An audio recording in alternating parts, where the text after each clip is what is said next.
panic, we're in over our heads again. We know this is what we're meant to do. So we wake up, put our feet on the floor, go and conquer the day like a warrior, like warriors.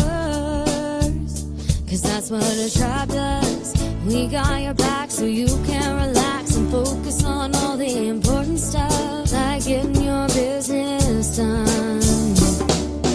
This is our tribe. We look out for each other. That's right, that's right. This is our tribe. We help each other grow in business and life. That's right, that's right. No need to panic anymore. We got lots of support and an army of warriors by our side.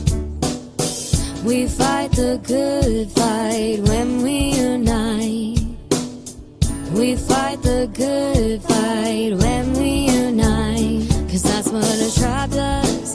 We got your back so you can relax and focus on all the important stuff, like getting your business done. This is our tribe. We look out for each other. That's right, that's right. This is our tribe. We help each other grow in business and life. That's right, that's right. Good morning, good afternoon, good evening from wherever you are in the world. My name is Sondra Ray, and I am the host of the Explore ProTech Coffee Shop Show.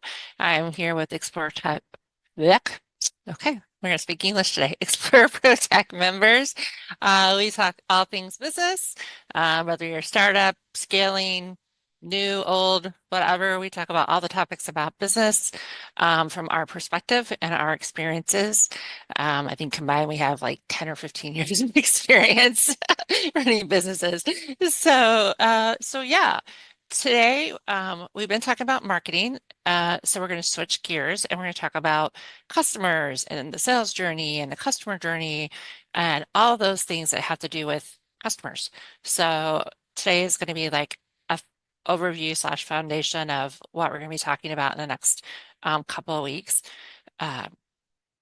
So today we're just going to talk about, first off, you've done the marketing, so you've got people that are interested in what you're buying. And so one part of getting people in marketing is also part of that sales journey is getting them to trust you, whether it's in social media or it's the first call or it's the second call or the third call, but also their journey as a client.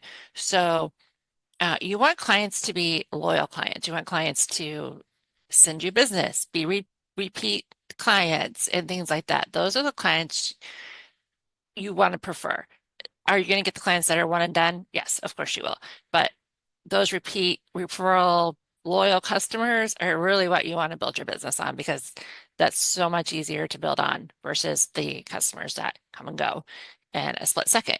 So you're going to want to make sure when you're doing your marketing and you're positioning yourself and giving proof that you talk about your customers and you talk about your customer journey and you talk about, have your customers give testimonials, have your customers tell why they picked the product, how the product helped them, and all those different things, because that just helps boost your brand, you as a business owner, showing that you want customers and that you treat customers correctly. We've all experienced customer service that is terrible. Unfortunately, in the US, customer service has declined greatly post-COVID. It's a thing. It's not a great thing, but it's really a bad thing in the US, and that it's been really hard on businesses for lots of reasons. But it's definitely been something that I know I pride myself on customer journey. I know my 17-year-old has worked in customer service, and she gets told how well she does it because she treats people with dignity and respect and as a human being, whether they're screaming, yelling, or not being nice to her, or they're being great to her. So I'm very big on that for sure. So customer journey, I mean, from the get-go, when they talk to you from the first time they meet with you, or they land on your page or whatever, part of the customer journey is not just selling something to them, but also, and this came up when I was prepping for the show, handling objections with confidence, but with respect. So if they say no, you can be polite about it, but you can also ask why, or how can I help you, or what can we do differently? And it still might, a hard no is a hard no, and you know, you have to move on, but you can respectfully say, hey, well, why don't you want this, or what can I do differently, or is there something I can get for you as a customer?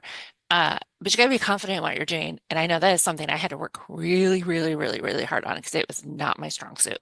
So it definitely takes practice and time to do that. I was one of those, you say no, and I'm like, okay, next, and moving on, and never asking the questions. And then you have to ask the questions to improve. So I found that interesting when I was doing research for the show, that you handling that with confidence and respect can get you a loyal customer because it shows you care, and it's not just about the money or just about being a customer. It's about helping them in their journey, which is one of the reasons I started my business, was helping people. All my different businesses are all about helping people. They're people-centered businesses.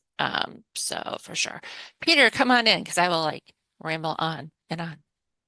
Yeah, it seems to be quite unfortunate, but we all know the ways of the world, and the ways of the world is that bad news travels faster than good news. It's just how it is. So you can have 1,000 people have a pleasant experience, and they won't generally share it because it was pleasant. It wasn't share worthy. It's not like they're going to rave about it and go tell their friends. But if they have a bad experience, they're going to tell everyone. Anyone they can come in contact with, anyone that they can complain to or moan to or explain how they feel about how they were treated or how they didn't get what they needed, that's exactly what's going to happen. So if you are not paying attention to your customer journey and you're focusing on that space by actually treating people well, um, and even treating them well when things go wrong, because you can regain customers like that that had a bad experience, and you put yourself in the position of going, how can I fix this for you? How can I turn this bad experience into something that is memorable, something that is a good experience? Or how can I make you feel like you haven't been hard done by? Um, let's fix the situation. Um, because if you don't, like I said before, the bad news will travel faster than the good news, and you can more quickly become known for bad service delivery than you can become known for good service delivery, because people just expect good service delivery. So to be known for good service delivery, you have to go above and beyond, even just to be accepted for good service delivery, because you want people to share it. But it doesn't take much for people to share bad news. So I think the customer journey is something that you need to put yourself in your customer's shoes. What would you feel like if what was done to them was done to you? How would you feel? Would you feel hard done by? Would you feel like they don't care about you? Um, really put yourself in their shoes. And if you can't put yourself in their shoes, then find other people to put themselves in those shoes and get feedback. Um, Feedback is brilliant. Choose a couple of people and say, hey, listen, experience my customer journey and then give me feedback and tell me where can I fix it? How did you feel? Would this make you feel better? Could I customize it? Could I personalize it? Would that make it a little bit more human centric? Would that make it a little bit more, what about the process grabbed your attention? What did you really not like? Because people like and don't like different things. So to stay in the good books, you have to work twice as hard. Yeah, 100%, Peter. It's yeah, it's the bad reviews that people pay attention to. Um, Even when my husband's a research person, like when he gets anything, he has to research, and he's always looking at the bad things. And I'll just be like, "Well, what about the good reviews? Like, why aren't you looking at what went right?" And he goes, "Well, I want to know if these are like truly bad things." And I'm like, "I get it, but I'm like, as a business owner, I'd rather it be flipped. You look at the good things, and yes, there's." there's always going to be somebody that doesn't like you. Straight up. There's always going to be somebody. You can be the sweetest, nicest human being on the earth. There's always going to be somebody that doesn't like you. Either they don't like your product, they don't like how you do it. There's always going to be somebody that doesn't like you. And as somebody that has a lot of feelings, and that was something I had to learn the hard way. I'd be like, I don't understand. I did everything right. Da, da, da. What happened? But like Peter said, go to people that you trust and get the feedback from them.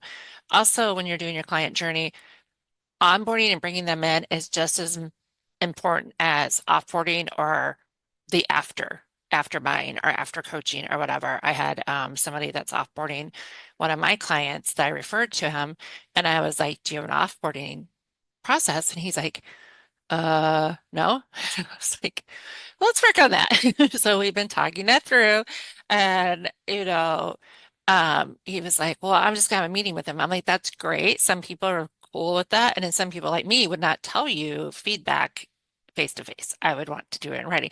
I said, so you kind of have to have both depending on what you're doing, but that's part of the customer journey, and a customer can say, yes, I was satisfied, or maybe make these tweaks, or I didn't like this and this is the reason I'm leaving, or it was a great experience. But I always say, give us something we can improve on, because that's what we want to do.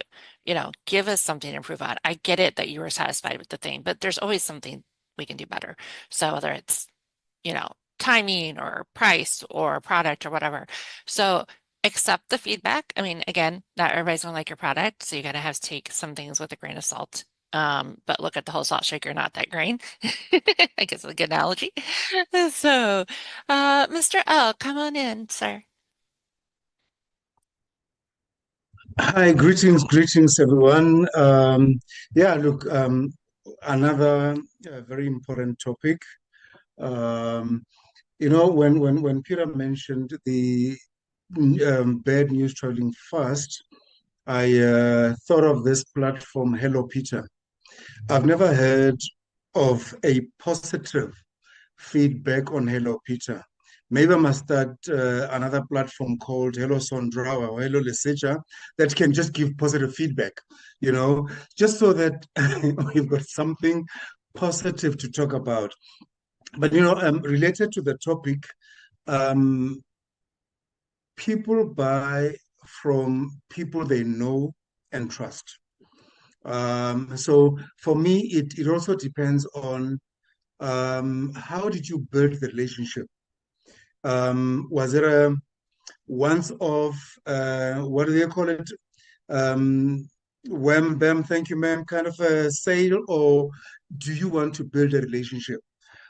Because for me, if you want to succeed, if you want to have reliable, if you want to have customers that are loyal to you, you've got to build a relationship with those customers, and it depends on how you build that relationship with them. So I know people buy from people they know and they trust. So if you've built your relationship solidly, that those people trust you, there is just no way that they will not be loyal to you. Okay. And then also the loyalty of customers also depends on the product or the service you offer. And I'm glad you're mentioning getting feedback from customers, because you've got to track it. You've got to track their behavior. You've got to analyze their behavior and know what is it that I'm doing right? What is it that I'm doing wrong? So that you are able to satisfy or change what you're doing wrong so you can do things right. And those customers will always come back to you. That's my 2 cents worth for now. Thank you.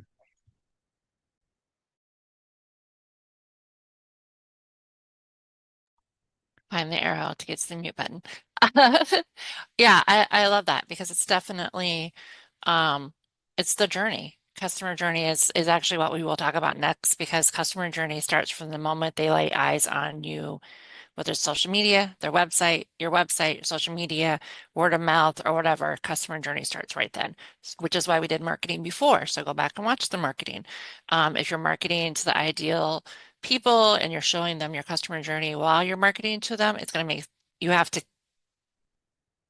be authentic. So if your customer journey on your marketing looks like this, but then they do this, you don't do that, all the reasons to call you out and not give you a positive review. So definitely market yourself.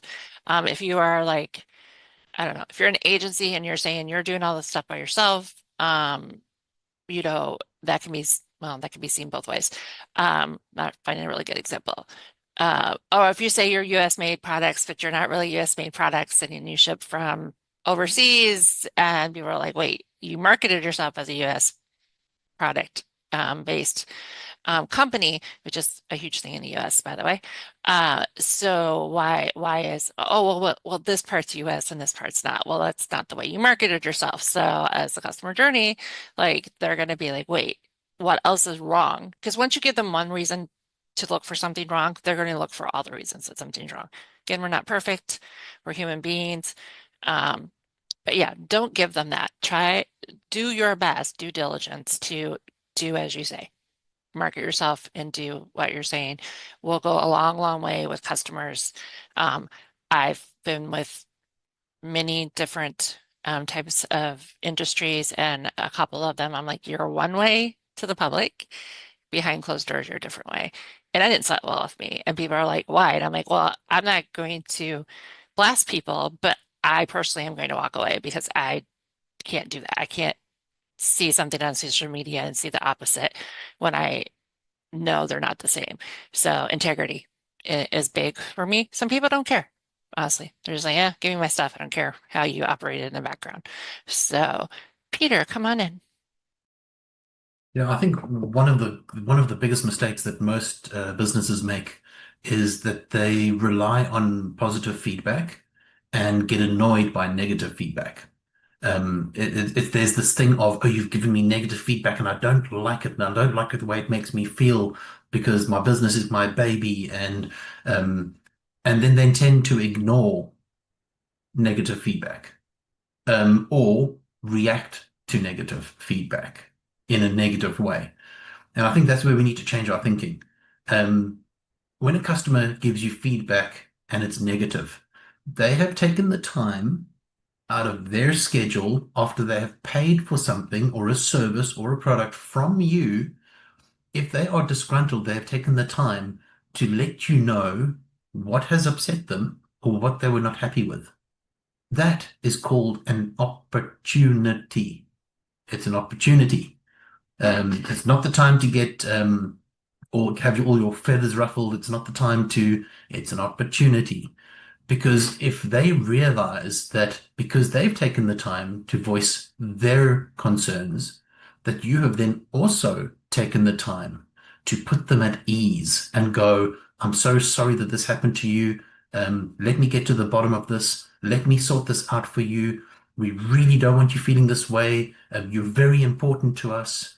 It's an opportunity.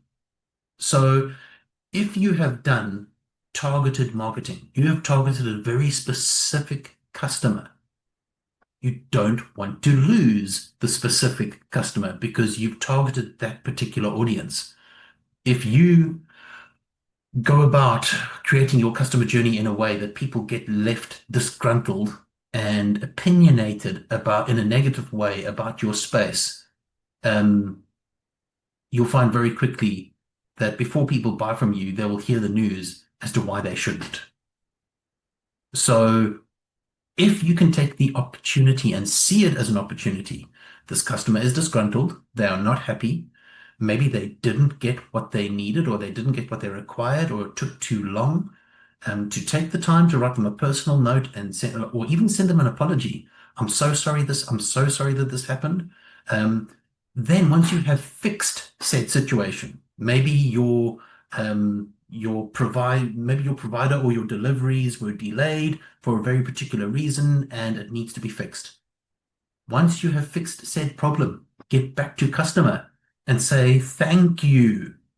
Thank you for highlighting this and thank you for bringing it to my attention.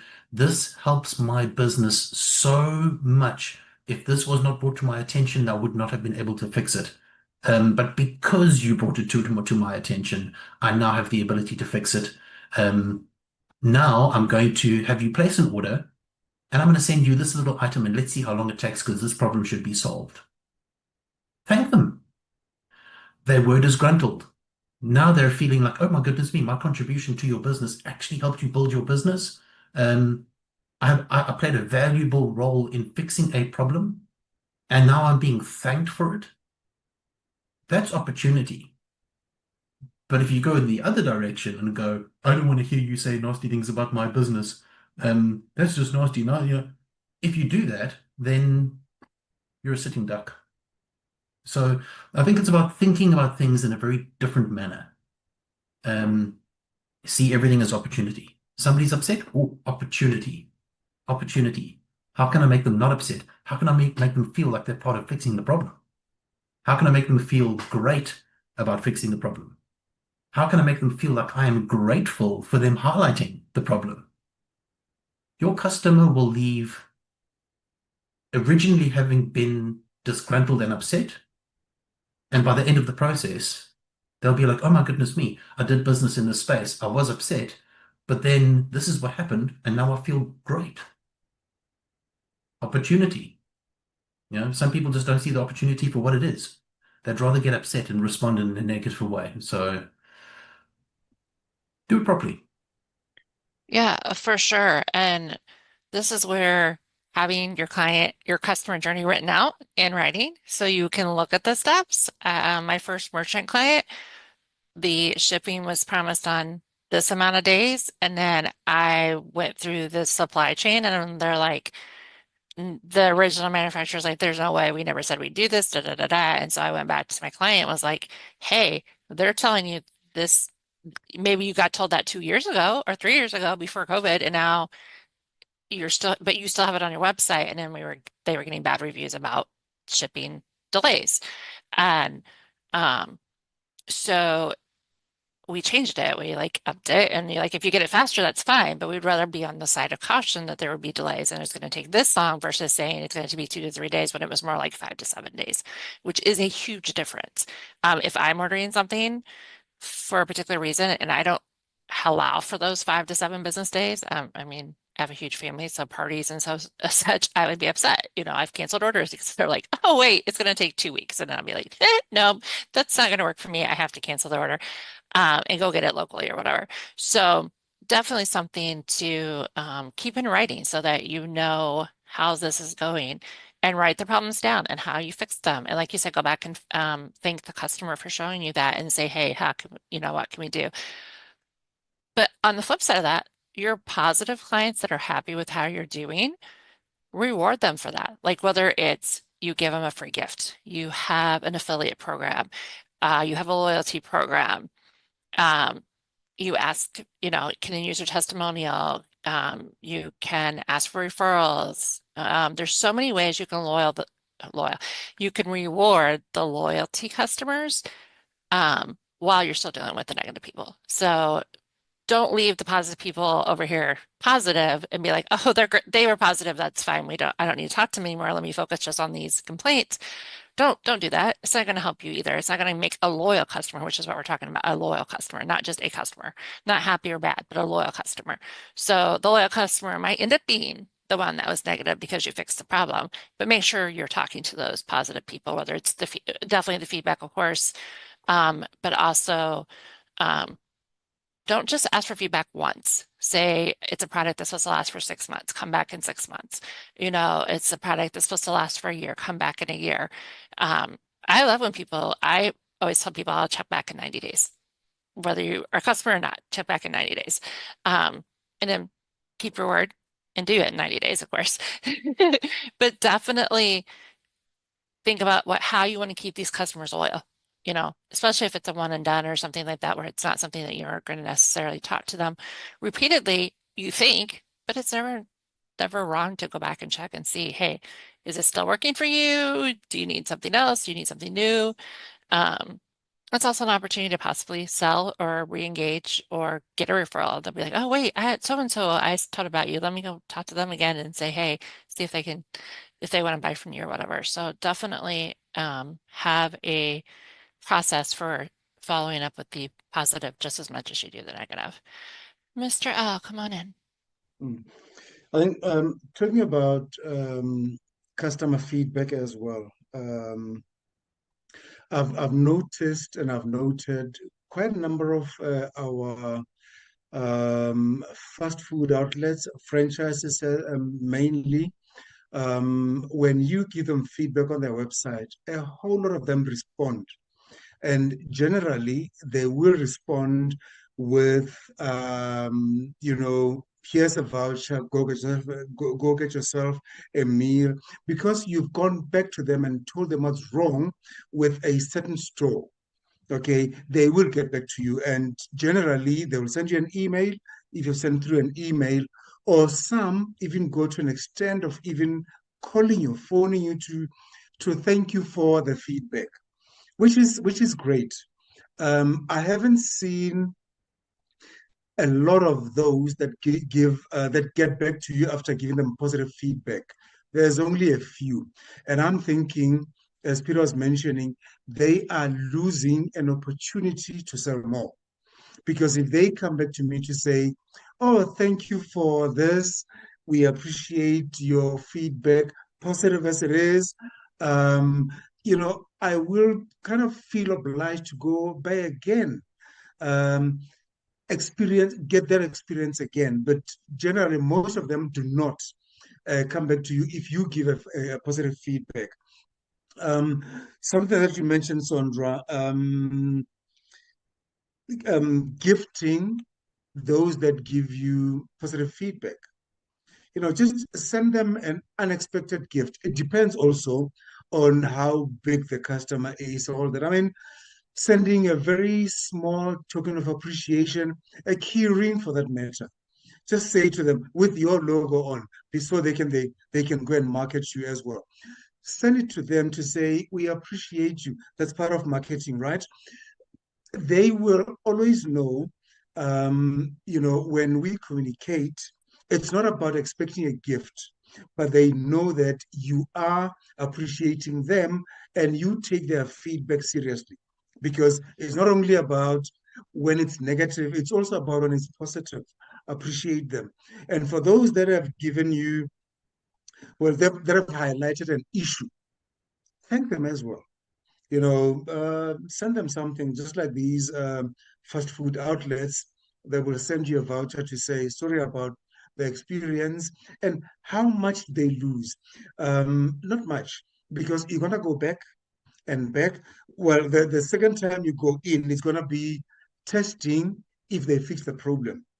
There's a certain restaurant, I'll not mention what it is. It was very hot in summer. We just wanted an ice cream tub, small one, very cheap as it was. But that's what we wanted, because we felt, just the sugar and the cooling down. In the hot summer days, they didn't have. When are they going to have? We don't know. So for me, that was already negative. Like, I'll not go to that store again.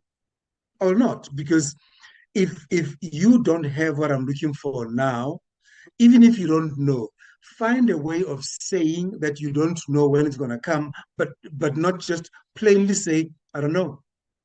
It just chases me away. And it affects the other stores as well. I'm going to say, well, this chain store, this franchise, they never have. And I'm not going to say that one in particular didn't have. I'm going to say the whole of them, they never, already the negative word never that I'm mentioning. And are people going to go and buy that product? No, because I say they never. And we've got the power of social media these days that we can just say it. So yeah, that's it's a good point that you mentioned, Peter. Thank you. Thank you so much, Mr. L. And I know before I was a business owner, it was irritating when my husband would do that. I'd be like, I went to one store and I'm never going to any of those stores because one store was this way. So I hear you.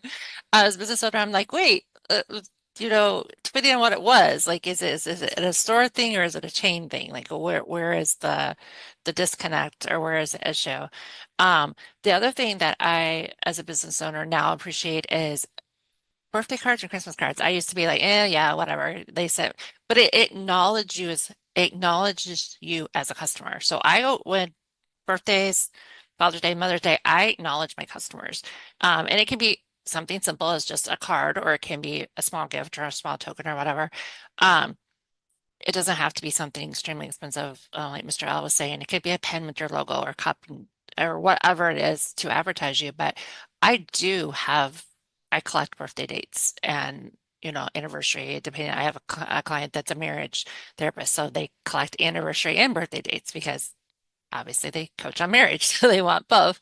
But it does make it memorable. So I know my one financial industry that I worked with would always send me a birthday and a Christmas card. Like as soon as it came, they'd be like, oh, oh, they gave you something. I'm like, no, it's just a card, but they're acknowledging that you had a birthday or it's the holidays or whatever.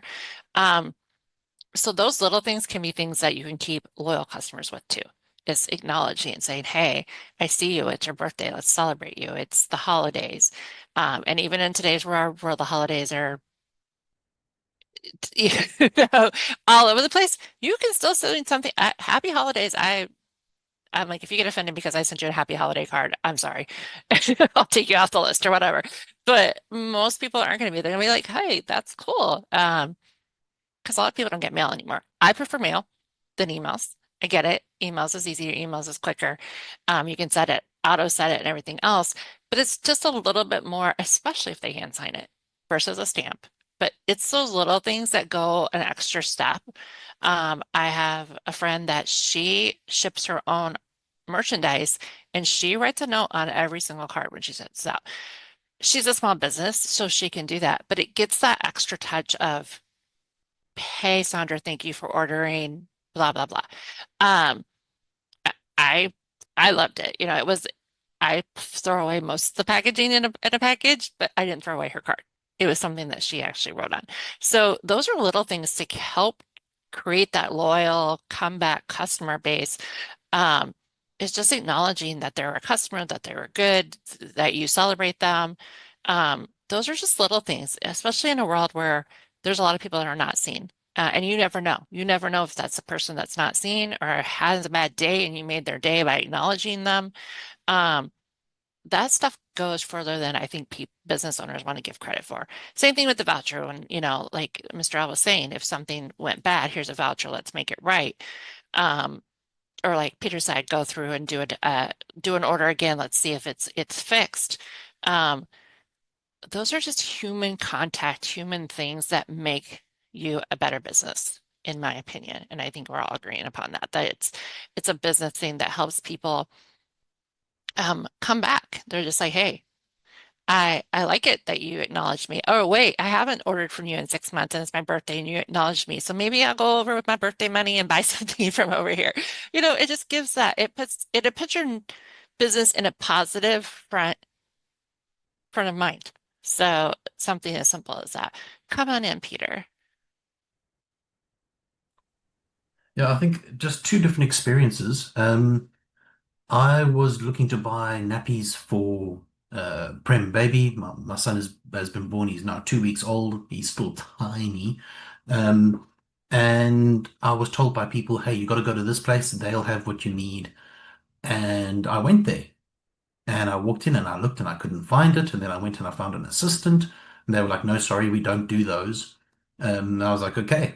So I had to go and find their competition that I thought might do those nappies. And when I went to their competition, they were like, no, sorry, we also don't do those. But have you tried this place? And I was like, I just went there. And they didn't have. And then the assistant at the competition was like, oh, you went to that store. There's actually 2 of those stores in this one center. Go try the other one. They should have what you're looking for. So it took their competition to send me to their other store where they actually had what I was looking for.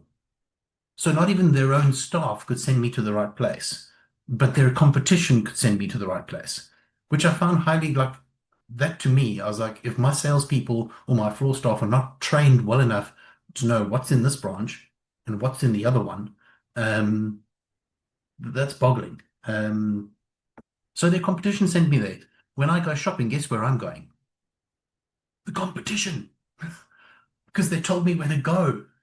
Even though I didn't buy anything from their store, The lady was like, "Oh, that's so cute. Your baby's prim, must need really tiny nappies. You know what we don't have, but I guarantee you, if you go to this, they will have for you."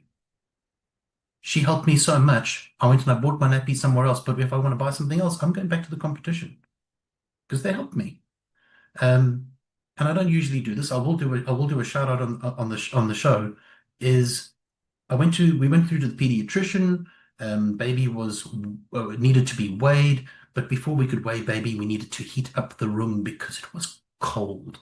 And she said, we don't want to take all of his clothes off because it's cold and he's going to get upset and then it's not nice. So let's quickly heat the room. And I was like, quickly heat the room? I like the sound of that. What are you quickly heating the room with? And she was like, no, I have a very special heater, warms up the room in 1 minute. And I was like, impossible.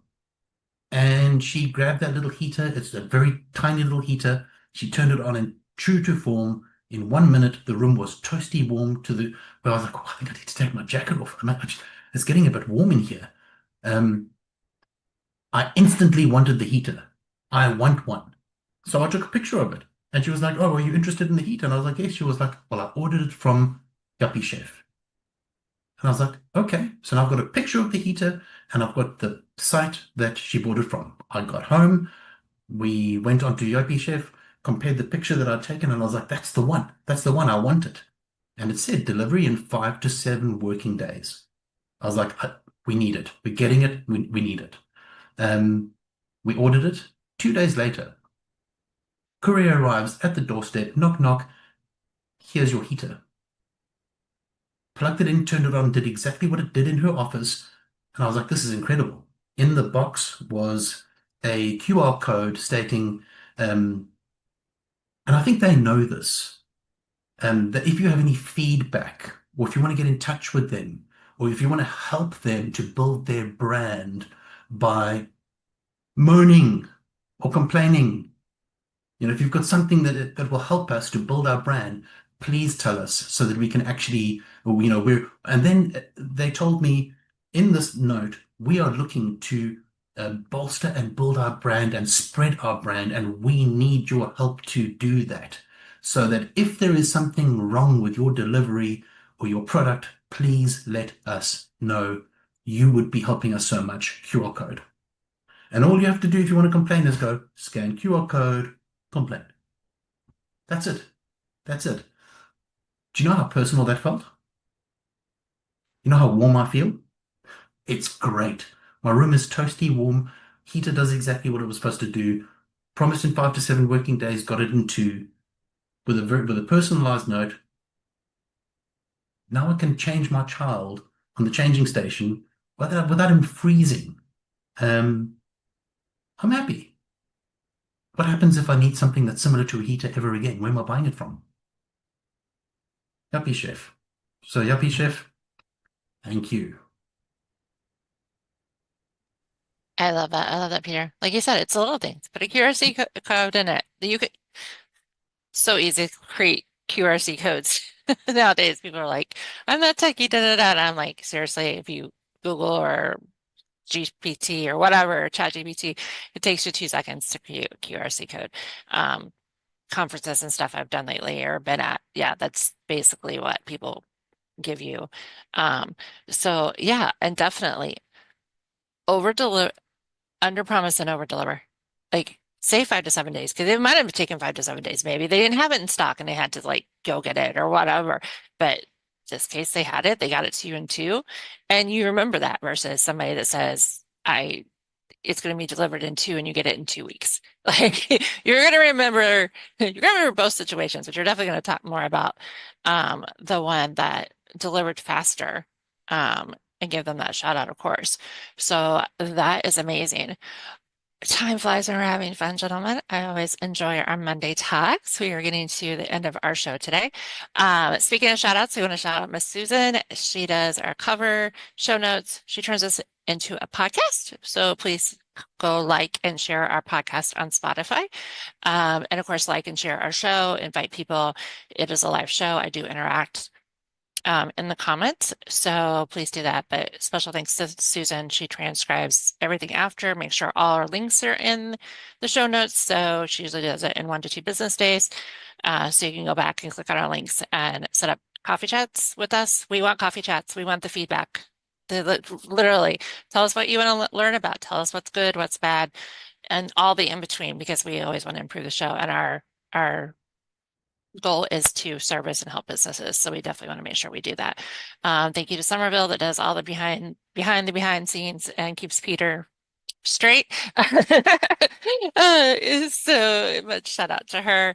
My name is Sondra, and I am the owner of Get It Done Coaching, and I help you reach your goals by creating bite-sized action plan, finding you the resources, which I do because I work with people and their referrals. I check my resources out. My resources are my people that I work with and trust. So, because I've done it the other way around and it doesn't go well. So I definitely am a loyal customer and will refer people to people that treat me as a loyal customer.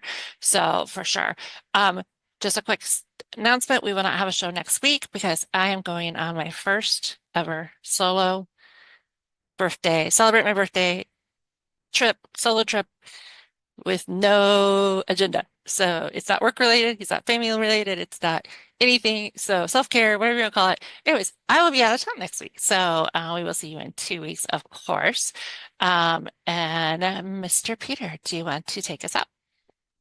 Awesome. I think everybody knows what to expect, but we're going to end the show like we usually do, which is a saying by Hinston, my co-founder, which is, may all your wildest entrepreneurial dreams come true.